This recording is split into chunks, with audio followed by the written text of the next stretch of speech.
Hello and welcome to a podcast of Two Halves presented by Spark. I am Jack Goodwin, a stand-in host today for this podcast episode, and I am joined by your usual boys, Isaac Richardson and Mohammed Patel. How are you both? Very well. Yeah, not so bad. A bit better after last night's result. Definitely. Yeah, a good victory. Yeah, and we're also joined by Adam Salisbury. I'm sure everyone knows the name of Sol. How are you, Adam? I'm not so bad. I'm delighted with 3 points last night, and it just makes lockdown that little bit easier to handle, doesn't it? Yeah, and let's stay on that topic. Preston North End coming away with a 1-0 victory against Birmingham last night. How do you think the game went? Well, we're on a podcast of two halves. Last night was a game of two halves, wasn't it? The first half, if North End had got beat last night, there would have been massive uproar last night on the first half. It was a dismal affair. But the first thing to mention is, obviously the conditions were appalling. Now I've actually tuned in to Neil's press conference since, and George Hodgson, Lancs Lives' man, actually asked Neil whether it was the worst conditions he's ever seen, and he said no, is it? But to be fair, he's a hardened Scot, isn't he, Neil? No, they were one of the worst conditions that I've ever seen, to be honest. And it took a while for North End to come to terms with them. Obviously, the balls over the top were skipping along the surface due to the rain, and it was just a deeply scrappy affair. But the second half, North End started to come good, created more chances. The Potts chance, honestly, if North End hadn't have scored last night, I'm not sure that I'd have slept, because that Potts chance, I'm still not sure how he missed. He did well to recover moments later to have another real good pop, and it was a well-saved effort from Etheridge. But no, North End always looked on top of the game, I thought, and we're always coming over 3 points. Yeah, and Mo, Adam touched on the difficult conditions. I bet, though, if we were allowed to go to the games, you'd have loved those conditions, wouldn't you? That's what it's about. Them a little Tuesday night away, Wednesday night, what it was. Wasn't a nice, pretty game. Absolutely pissing it down. Scruffy. It was a scruffy game, but that's where you need that bit of quality. And I think Malumbi, Sinclair, they linked up very well. And the only bit of quality I think we had in the game came from our goal. Yeah, and do you think it was a deserved victory? I think we probably did edge it. Well, second half, definitely. As Sal said, it was a game of two halves. First half, there wasn't much in it. There was that Brown chance was probably our best chance. Iverson made a good save for us. But second half, especially the 10-15 minutes after the break, we dominated. We had that Potts chance. Potts had another chance that was saved, and then the goal. So that spell, I think we dominated, and that's where the only bit of quality of the game came. So yeah, I'd say it was a deserved victory. Yeah, and Adam and you both touched on how it was a game of two halves, and it's been really a season of two halves in the sense that out of Preston North End's 31 goals this season, Isaac, 22 have come in the second half. Do you think there's a reason for that? Yeah, it's been a consistent thing. Well, obviously throughout the season, sometimes we have come out slow in the first half. Yesterday, not so much. I thought we started really brightly. Maybe dipped after 20 minutes or so. But yeah, maybe Neil's got a magic word in the dressing room. We've seen multiple games now where the second half's brought us a turnaround. In some cases, in Huddersfield and Brentford, most memorably.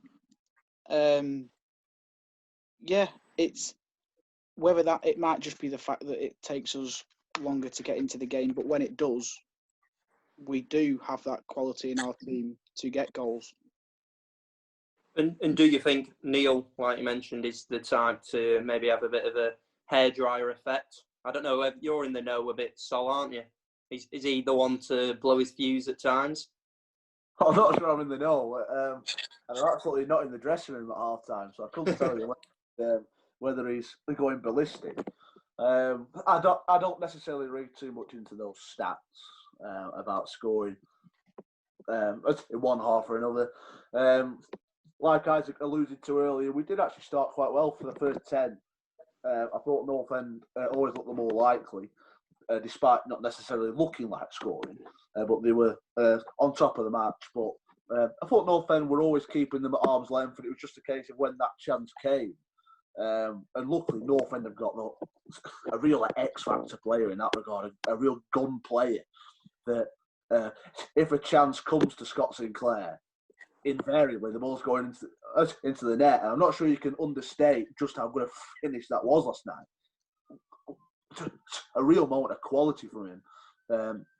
And again, you don't notice that he's in the game a lot, but when a chance comes, the ball's in the net, it's like, wow, he scored again. I just think it's a case with him where he's waiting for that chance, whether it's in either half, really. Yeah, and Mo, you touched last night when we were having a chat about the game that you feel like Scott Sinclair's perhaps underrated by the fan base. Yeah, it's just, I feel like because everyone knows he's got that quality, when he scores, it's not a big deal.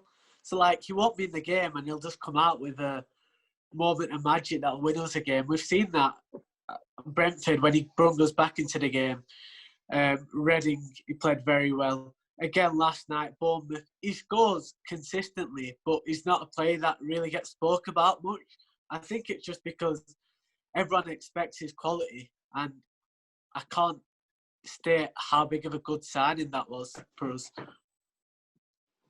Well, and we've been crying out for someone that can score goals in the second tier. I mean, the last person to score 15 plus was in 2006-07 when it was David Nugent with 17 goals. Obviously, Joe Garner had spells, but that was in the third division. So do you think, realistically, Sinclair could reach those heights, could get past 15? He's got 8 already. This season, it depends on injury. I think the players around him make a big difference. I think Malumbi and Whiteman coming in will help him a lot. You could see Malumbi was on the same wavelength for this yesterday. I think Scott Sinclair's best when we're moving the ball quickly. So yesterday when Whiteman playing forward a lot and Malumbi, them two playing, I'd say off Scott Sinclair will help us create chances and it will lead to more goals for him. Isaac, did you think anyone else stood out other than the people we've mentioned so far? I thought our new Dane, Iverson, had a fantastic game and goal. Obviously, won't get mentioned a lot. I thought that fantastic save in the first half down to his right was tremendous. We all know that, but just on a more generic note, how he commanded his box, came out and punched when needed to, just had a big presence in goal yesterday, and I thought had a very good game. Yeah, just a quick mention. Well, his kicking is actually outstanding from the first 2 games I've seen. Makes a real difference. Sharp, isn't it? Yeah, some long kicks, similar to what we saw with Jordan Pickford when he played for North End. He's kicking it long and he's kicking it with pace, which is superb. So I don't really know what we're laughing at, to be honest. I think we're still all bouncing from the victory yesterday. We're still at high horses from yesterday. Oh well. Yeah, so I mean, his kicking is very good. It was a good point. So, another player that I want to mention, Mo, is our club captain, Alan Brown. He played yesterday in a slightly different role at right back, but he did a good job, didn't he? Yeah, I feel like when he's played at right back, he never feels out of place.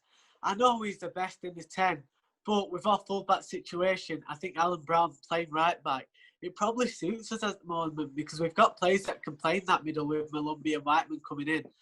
He always has reminded me of Matty Cash, and as he can get forward, and his defensive side of the game is good as well, and he will always provide goals. He showed that game against Derby where he can play down that wing and come in, and he did it last night in the first half with that chance as well. So I feel like the defensive side of your game, it can be improved, and with his defensive side improving at some point, because he will get taught if he's playing there on a more regular basis, he could become a very good right back. Yeah, I mean, there's one North End legend, Graham Alexander, who was a centre mid and a right back. And, you know, do you think Alan Brown, though, has signed his contract with Neil saying he's going to play at right back, or do you reckon he'll prefer to be number 10 where he can maybe reach the heights of 18, 19? I think with him signing the contract, I don't think he would have signed it to play at right back. However, with Brown being who he is, I think he will understand. Like this, with our fullback situation, as I've already said, I don't think he'll make a fuss out of it. He'll play the max of his ability, no matter where you put him. And I think he will be a very good right back, and he can play at the very highest level, playing in that position.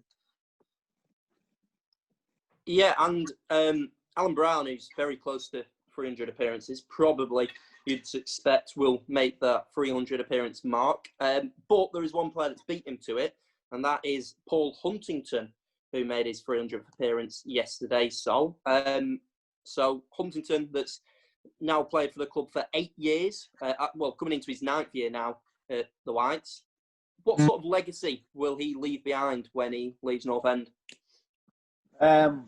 Well, first and foremost, what a legend he's been for North End. My actual first memory of Hunts was when he was in a Yeovil shirt at Hewish Park. North End got beat on the day. Clark Carlisle scored a consolation goal and a 2-1 defeat. But Hunts got red carded, I think, along with Jamie Proctor. I think the two were having a scrap in the middle of the park. And then obviously I was quite surprised when we brought him in, but it was in that era of trying to bring in leaders under Wesley, wasn't it? We brought in club captains from all sorts of clubs like Welsh and Kensal Sheriff, and Hunts was that at Yeovil. And he comes to North End and he just seemed to understand the club straight away. And obviously he's a bit of a no-nonsense defender, rising high, heading the ball. He loves one of those lofty passes into nowhere, which I quite like. He's one of Hunts' quirks. But no, he's been a wonderful servant for us. I'm not sure you can understate just how important he was when we went up out of League One. Scored 9 goals that year, you know, including a pretty important one at Bramall Lane in the FA Cup that sort of changed our season. He's just been a fantastic servant for the football club, and no one would be more fitting of a testimonial than Hunt to me, because he just loves North End. I know he's a Cumbrian lad, he started at Newcastle, but to me he's Mr. P&E, and he's been a wonderful player for us. And he's come under a bit of criticism, I think, over the last few years. I think it's fair to say. Isaac, do you think it's warranted that? I mean, no one shouldn't get criticism. Everyone, even if you're, I mean, today Jim Gannon just been sacked at Stockport and he's missed the Stockport County. But do you think, in this term, do you think Huntington, for the past 2-3 years, where he's come in for stick on fans forums and at grounds and stuff, do you think it's fair?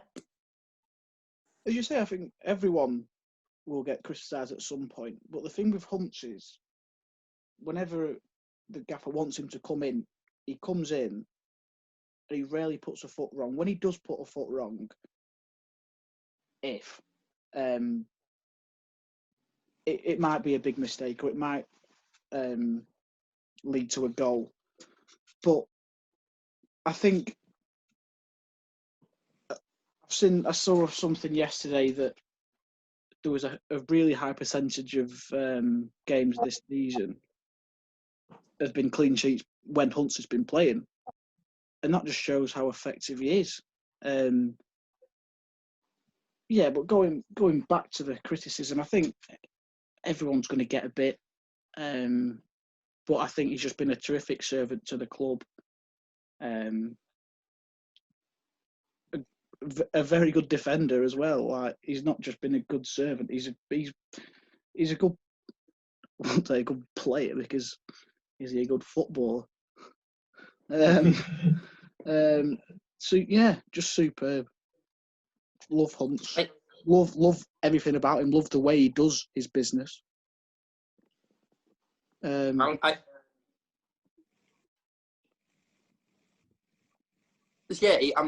didn't know whether you were going to speak there, Isaac. It was Hunts, who, like Sol mentioned, was a bit of a goal-scoring machine in League One, wasn't he?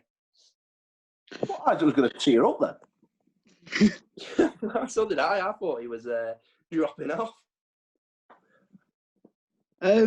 Yeah, the season in 2014-15 was obviously incredible. 9 goals for a defender in any season is remarkable, especially when you go up, making it even better. I think majority of them goals were the classic P&E that season. We get a corner midway between the box and the halfway line. Paul Gallagher whips it in, and Hunt just nods it in. And obviously the one at Wembley just topped it off for him. Really, that season as a whole, yeah. Mo, favourite Hunts moment? I think it's impossible not to say Wembley. Just the manner of it, being on the big stage. I remember seeing him at Colchester actually after we lost, and you could just see how much it meant to him. Like him and Paul Gallagher and Beckley stuck out to me, all on the knees at full time. But yeah, the manner of the goal at Wembley. I think Sheffield United, as Sal mentioned before, was a huge goal, as it ultimately led to our promotion because we were really struggling before that. But yeah, it's got to be Wembley for me. Yeah, he's just a bit of a living legend around these areas, isn't he? Isaac, obviously Mo's just given us his favourite North End moment, so don't be boring and go for the Wembley one as well. What are you going to go for? I have been trying to think throughout the course of the podcast so far.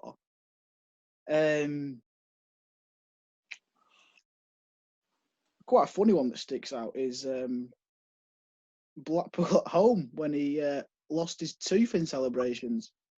I thought it was quite a funny moment and one that sticks out really. Apart from the obvious Wembley one, which I'm sure everyone will choose. So you've picked one in a green and white shirt. Which one are you? What are you thinking in a white shirt? Yeah, like the others have mentioned, it's hard to look past Wembley, but I will offer an alternative. Scored an important goal at Gillingham, sort of late 2014, as part of a 1-0 win. And it was cold that night. I weren't there, but it was cold in Preston. He scored at Yeovil that season as well as part of a 2-0 win. But I won't necessarily recall Hunts for scoring goals or blocking a shot or, like I mentioned earlier, one of his quirks in punting the ball into space. I recall Hunts as a sort of person who'd hammer his chest and really go off to the town, and that's what I want to see. Like a player coming over and sort of reflecting the mood in the stands to a player on the pitch. That can't really be beaten for me. Hunt's walking over to the town end or an away end and really just going potty. That's what I want to see. I want to be like, come on, get it, or what a win, or what a 0-0 draw, which we saw in Grayson's time. He knows what it means to us as fans. Exactly, and that's what I recall Hunt on. Just like I said earlier, Mr. P&E for me, Hunt. He's absolute living legend. Well, he's come out numerous times and said that when he finishes his playing career, the one team that he'll look out for results will be North End. It'll be the team that he supports now. So, he's a proper living legend, Mo. It's shown it because he's not played for a considerable period of time. He could have easily left the club, but he might not be the best of footballers. But we can all agree every time he puts the shirt on, he'll always give 100%. Oh, 100%. he's just a superb player. But North End are looking to do some more business, we believe, with the transfer window just got over a week left now. They've already done 4 signings. Daniel Iverson coming in on loan from Leicester City. Jason Malumbi on loan from Brighton. Ched Evans, the controversial one, on loan from Fleetwood Town. And then Ben Whiteman coming for a reported above 1.5 million from Doncaster Rovers. Mo, do you see any more business North End that they need to do? I think we need a fullback. I think that's where we're lacking, and it shows. We've had to play Brown out of position. I think we could do with a winger as well. I know Josh Ginnelly's out at Hearts, but it looks like he's going to stand there on a permanent. I think we're just looking at our bench. Barbar Cusin yesterday on the weekend, it showed our options of wingers are definitely lacking. So, and the Ben Davis situation, it doesn't look like he's going to stay. So a centre half's very important for us. I mean, you mentioned Johnson, Davis, and Pearson. Well, you mentioned Davis. So, do you see any of them leaving before the January transfer window? Do you think it will sort of fizzle out until the summer and see them leave in the summer? I'll see the 2 Bens to leave at some point in the near future, whether it's now or after the season, we'll see. But I don't see them staying, which is, of huge regret. Bit careless on the club's part, isn't it? To lose 2 of your best players, but again, they've been offered competitive wages here, so it's just a case of them wanting to go higher up in their career, which is okay. That's fine. Whether they can do that north of the border, I know Pearson's been linked with Celtic, as is Ben Davis, but to a lesser degree, will remain to be seen. But I don't think they'll play football here. Johnson's a tricky one, isn't it? Because now Brown's put pen to paper. You'd like to think that Johnson's looking at that and thinking, you know what, at least North End are trying to keep hold of the best players, and therefore I want to stay and I want to be part of it. So it's just a case of whether Johnson wants a new challenge or not. But look, I'd like to see all of them stay. I'd be stunned if the 2 Bens stayed. But I'm hopeful about DJ. Yeah, you'd like to think one of them will sign now. They've seen that Brown will stay. So, Isaac, with it looking unlikely that Davis and Pearson are going to stay, it looks like we've kind of signed replacements for Piero. But centre-half is a position which probably needs looking at. Is there anyone in mind that you would like North End to be tapping up at the moment? Yeah, I mean, all the praise we've just given Paul sort of goes overshadowed with the fact that I think we do need a new defender, a central defender. Because whether that be Davis leaving, if Davis was to leave now, that would be really sort of... Catastrophic. Sorry? Catastrophic. Yeah, exactly, because we've seen the from Wickham previously that we're not strong enough in the defensive areas. We've seen speculation potentially about a move for Sonny Bradley, a decent centre half for this division. The type of centre half that would fit perfectly into Preston North End. Big shithouse of a defender, as they say nowadays, and also a good, decent player. So I think, yeah, we should be trying to go for him if possible. If that's obviously on the radar, whether that's just a rumour or not, I don't know. But yeah, defensively, definitely needs improving.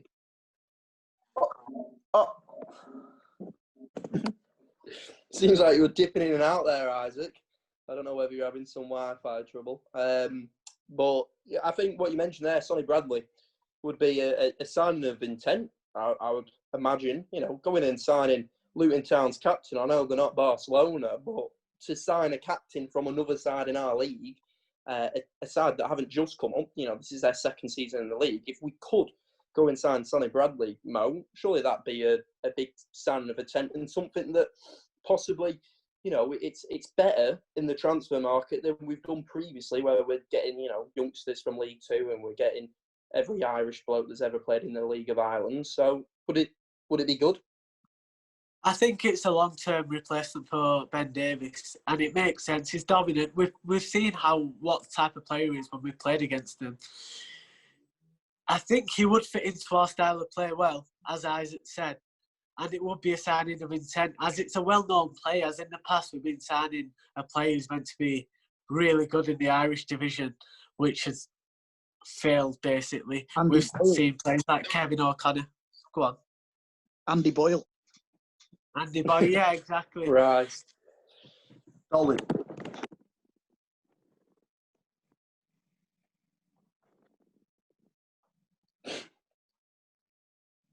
Yeah, so it just shows we're signing a player that is well known to the majority of the fan base. Whereas in the past, we've signed players like Andy Boyle, who was meant to be all right, but it just turned out to be absolutely woeful. Shite. Graham Burke as well. Bloody hell. Great time, though. He did. But we did sign Sean Maguire from that, So, sometimes you get some hidden gems. I know he's not being the next Messiah, but we've signed some decent signings that have come from lower leagues or from Ireland. But it does seem like we are moving perhaps our transfer strategy now to be looking in a different market. So, do you think that's a fair reflection that maybe the owner is looking to back the manager a bit more than he has done in the past?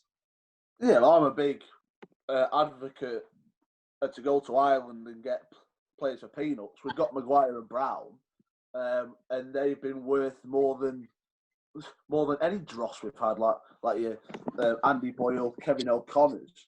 But for those two gems, we've got absolutely nothing to lose. We may as well get those quality players and just take the wheat with the chaff.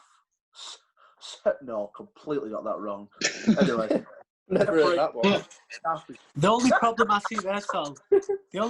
see there, Sol, is when you're replacing a player of Ben Davies' calibre, you need someone that's proven, and you can't really take a gamble. It shows, like, when we take Ben Davies out the side, we look lost at the back. No, I completely agree with you there. I don't think anyone was advocating nipping over to Ireland to get one of these young green players to come and play instead of Ben Davies. But for the quality that Brown and Maguire have brought, no brainer for me. Yes, it's nice to see the manager getting backed. Sonny Bradley would be a decent signing, wouldn't he? Big, physical, left footed. People love the left. That's the biggie. People adore it, which is great. Whatever pleases people. But look, it's not going to be like what we already have in Ben Davies, because he's like watching an opera sometimes. Watching him, like a real sort of a ballet dancer gliding across the pitch and just snuffing out uppers and noses. He's like twirling on a football pitch. But I've never seen a defender do anything quite like that. But yeah, look, it's good to see the manager getting backed. And let's just hope we can get permanent signings. Loan signings are great, but not of much use for the future. And do you, staying on that, do you think we will sign someone in the next 10 days or so? I think we need to. I think if Alex Neil had his way, we would. It's just a case of whether the owner's willing to put more money into the club again. Notice he put £1.6 million in shares in again recently. to me, we need a wide man. Mo was absolutely spot on earlier. I couldn't have put it any better myself. We're so limited in that wide area. I want to see a real exciting, pacey player coming on and running at opposition teams. A bit like a Jeffrey Monacorner. Like, obviously limited in terms of technical ability, but he'd genuinely get you on the edge of your seat, and he'd be driving at players with skill, and that's what I want to see coming off the bench. We need a wide man for sure. Obviously, we've spoken about the defenders, and a left back's key. I can't believe how no one's mentioned a left back. Like, all the criticisms on. You have to cut this out, by the way. Ridiculous. Issue. But Andy Hughes gets away with murder. Now, I don't mind Andy Hughes. He's all right, but that's about it. What I want to see from my left back, I want to see him running up and down all game. I want him absolutely energetic. Like Greg Andy Hughes. Yeah, I was just going to say that. But we're so limited with our left back higher up the pitch. It's untrue.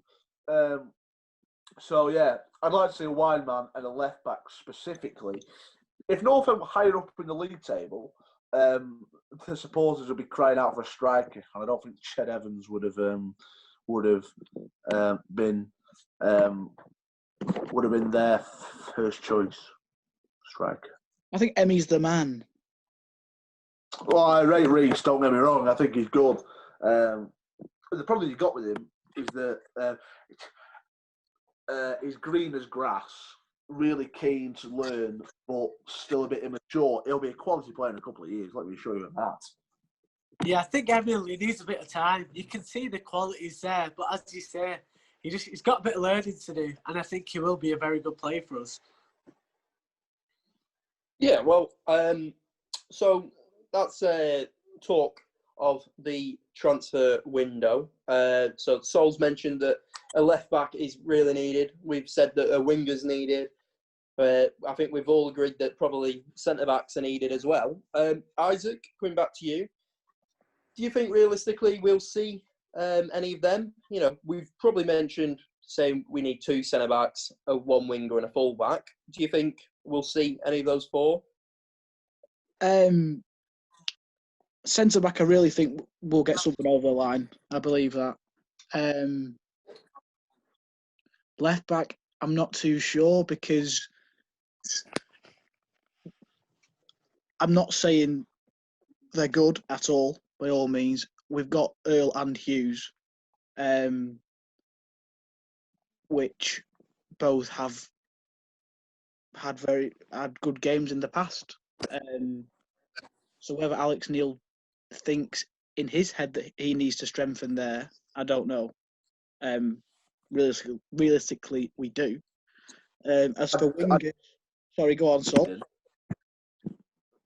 I'd be absolutely stunned if Neil's looking at left back and thinking we might not need to replace them 2. They limit us immeasurably.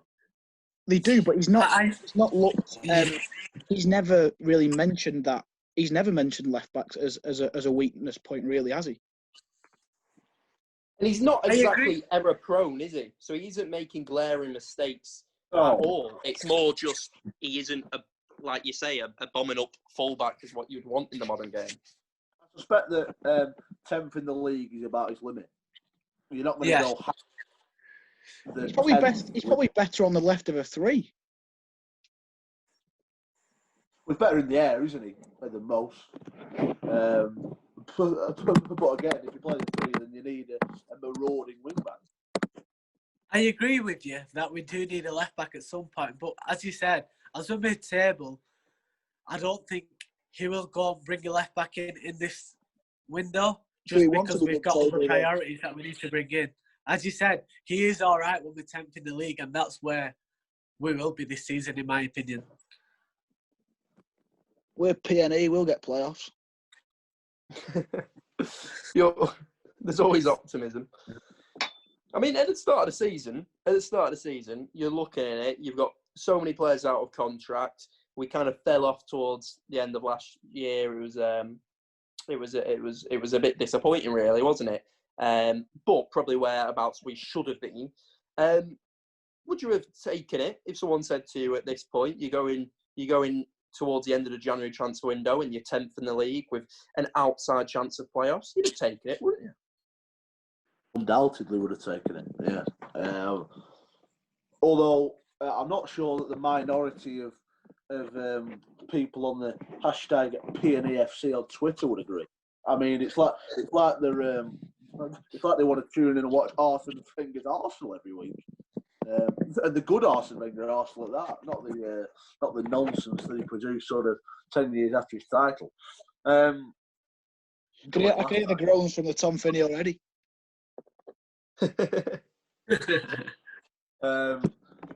Yeah, they want to see like incredible stuff being played and a real sprinkling of class. Which is okay, but I'm okay being 10th in the league when you take into consideration you're in a global pandemic and when you take into consideration the budget and the squad really, because that squad's not as settled as it's been over the last 2 or 3 years. You've got to remember we literally brought in one player in the summer with Emil Rees. We didn't freshen it up at all. And it were almost like teams started to suss us out, as it showed in the first half of the season before we started picking up. Yeah, I agree. If someone said 10th now, coming towards the end of January, with Malumbi and Whiteman in the midfield, with Emil Rees now settled, 100% take it. Especially when we've lost that amount of games, especially at home. We've lost 7 games at home or something, is it? Something like that. Absolutely bonkers. Well, we couldn't win it. We couldn't score a goal at the start. We had our first goal at home was Jaden Stockley's volley. People would still lost. We were relegation candidates. No, I never thought we were in a relegation battle just because the Preston fans did. Yeah, you went on social media. We were in a real battle, a real basement battle. We're in a crisis, the biggest crisis known to man, really. Neil out, Ridsdale out, Ebbings out, fucking everyone out. Club Shop needs to go as well. Deepdale ducked out. Yeah. Embarrassing a lot of the time, really, for me. On Twitter. Isaac, you work at the ticket office, don't you?